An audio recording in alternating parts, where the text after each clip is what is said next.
한동훈 의원은 아이들뿐만 아니라 어르신분들도 열심히 챙기고 있습니다. 자, 그림을 한번 볼까요?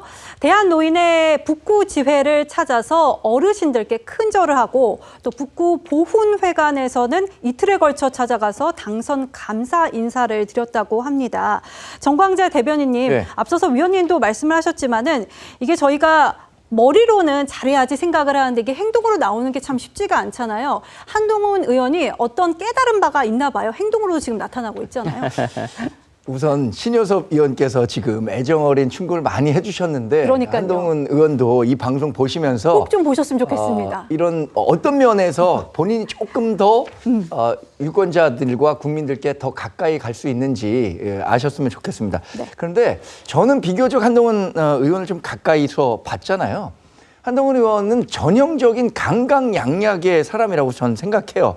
그러니까 강한 사람들에게는 본인도 정말 강하게 충돌하고 본인의 주장을 관철시키려고 합니다. 그게 가장 대표적인 게 법무부 장관 때 네. 민주당 의원들과 국회에서 격돌할 때예요. 민주당은 그때 뭐 압도적인 의석수로 그 법무부 장관인 한동훈 장관에게 상당히 정치적으로 또 인격적으로 공격을 많이 했었던 거 아닙니까? 거기에 굴할 수 없다라는 메시지를 통해서 사실 어떤 대중적 인지도를 쌓았잖아요. 그런데 본인은 항상 이런 얘기를 합니다. 저는 다른 사람들에게 정말 친절한 사람이고 싶다라는 얘기를 하거든요. 근데 지금 보여지는 모습들은 그런 일반 시민들을 만났을 때 친절함이 묻어나는 거라고 저는 생각합니다. 정치인과는 싸워도 시민과는 싸우지 않겠다라는 게 한동훈 의원이 갖고 있던 평소 지론이라고 하는데 이번 선거 과정을 통해서 어쨌든 본인에게 쓰여져 있었던 어떤 차갑고 엘리트적이고 다가가기 어렵고 이런 이미지를 깨는 데는 저는 충분히 성공했다고 생각합니다.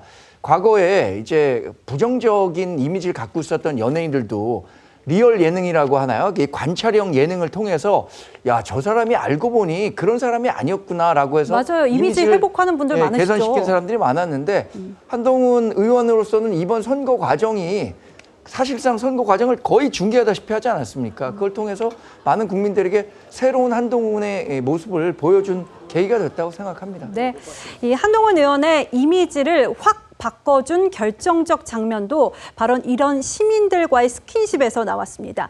부산 구포시장에서 길바닥에 앉아서 찰밥 할머니 앞에서 밥을 먹던 바로 그 모습인데요. 영상으로 만나보시죠.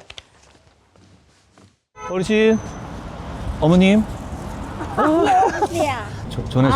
전에 저 도마도 주셔가지고 제가. 대표님은 식사했습니까? 저는 잘 못 먹고 다녀요. 저기 많이 싸다 놨어. 뭘요? 밥을요? 이거 진짜 싸우신 거예요? 야, 아유, 내가 반 김치하고. 예. 진짜로 밥인데요? 아이고, 일로 왔는데 묶어야지. 제가 그 일요일 날 여기 사무실 열거든요. 어르신 어머니 꼭 와주세요. 그건 나안 갈게. 아이, 그래도 와주세요. 그런데 요 김치하고. 저 씻어. 찰밥은 있네요. 예, 찰밥 붙으라고 찰밥. 붙으라고요?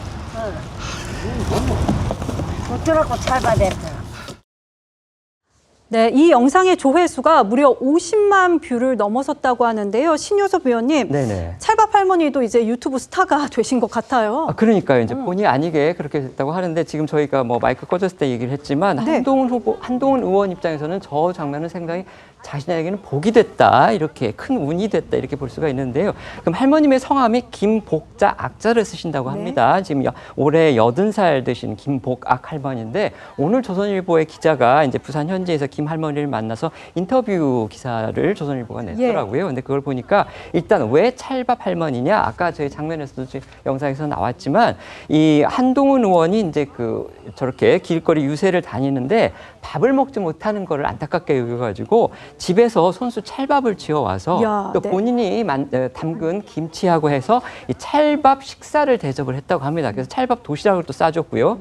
그래서 이제 찰밥 할머니다 이런 별명을 얻은 건데 이제 이 찰밥 할머니는 결국 이제 한동훈 의원의 정치적으로 어떤 그동안 그 한동훈 의원이 길을 걸었는지를 굉장히 잘 알고 계시더라고요. 그 인터뷰 내용을 보니까. 네. 그래서 그것도 굉장히 놀라운 부분이었습니다. 굉장히 억울하게 제명됐다 이런 부분도 다 알고 계시고 그렇기 때문에 본인이 한동훈 의원에 대해서 대해서 굉장히 동정심을 갖고 있고 안타까움을 마음을 가졌다. 그래서 그리고 한동훈 의원이 구포시장을 계속 방문을 하는데 다른 후보들은 안 오더라. 네. 그래서 한동훈 의원에 대해서 굉장히 기특하게 생각을 했고 또 심지어 한동훈 의원뿐만이 아니고 그를 따라다니는 보좌관이 있는데 그 청년 보좌관도 밥을 못 먹어서 본인이 너무 안타까워서 그 청년 보좌관한테도 찰밥을 싸서 줬다. 이제 이렇게 얘기를 하시더라고요. 그러면서 이제 이 할머니 말씀은 결국 이 한동훈 의원이 자신들을 그러니까 구포시장이라는 그런 곳을 찾아와서 이렇게 악수를 하고 챙겨주고 이런 모습에 대해서 굉장히 감동적이었고 그래서 본인은 한동훈 의원이 굉장히 잘 됐으면 좋겠다. 그래서 정말 순수한 마음에 식사 대접을 하고 지지를 하게 됐다. 그런데 나중에 저희가 다룰지는 모르겠는데 이분이 여기에서 그치지 않았고요. 나중에 이제 한동훈 의원이 초청을 당시에는 후보 입장이겠죠. 선거사무소 개소시기에도 초청을 했고요. 심지어 맞아요. 마지막 날에는 유세차에 올라서 맞습니다. 마이크도 잡으셨다고 합니다. 그러니까 정말 한동훈 의원의 찐 팬이 돼서 한동훈 의원의 당선을 위해서 상당히 자기 나름대로는 기여를 했다. 또 이렇게 볼 수도 있겠습니다. 네, 이 한동훈 의원은 찰밥 할머니 인터뷰 기사에 대해서 SNS를 통해 또 한 번 감사 인사를 전하기도 했습니다. 자, 경남 거제가 고향인 찰밥 할머니는 한 대표를 보면 옛날에 김영삼 전 대통령이 생각난다 이런 얘기를 하기도 했거든요. 신효섭 위원님, 네. 지금 김 전 대통령이 거제 출신이고 보니까 할머니도 거제 출신이시더라고요. 그러니까요. 네.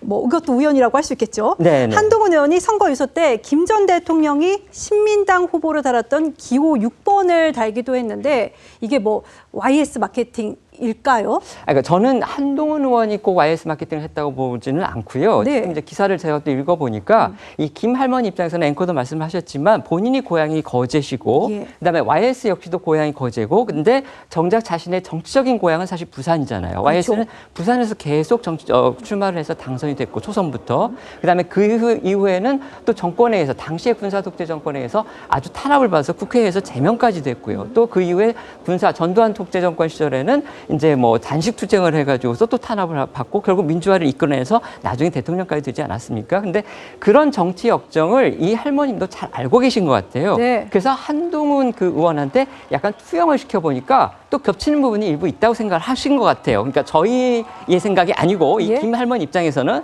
그러니까 어쨌든 부산에서 나왔고 그다음에 한동훈 의원도 국민의힘에서 제명을 당해서 결국 쫓겨났고 네. 무소속으로 나와서 또 지역구를 공교롭게도 부산을 택했고 그렇기 때문에 이 김 할머니 입장에서는 김영삼 전 대통령의 정치 역정과 한동훈 의원의 정치 역정이 일단 초반 부분에서는 상당히 한동훈 의원의 경우는 초반이잖아요. 예. 상당히 닮았다. 그런 부분에서 김 할머니 입장에서는 한동훈 의원에 대해서 약간의 동정심 내지는 지지하려는 그런 생각을 갖게 된 거 아닌가 이렇게 추측이 됩니다.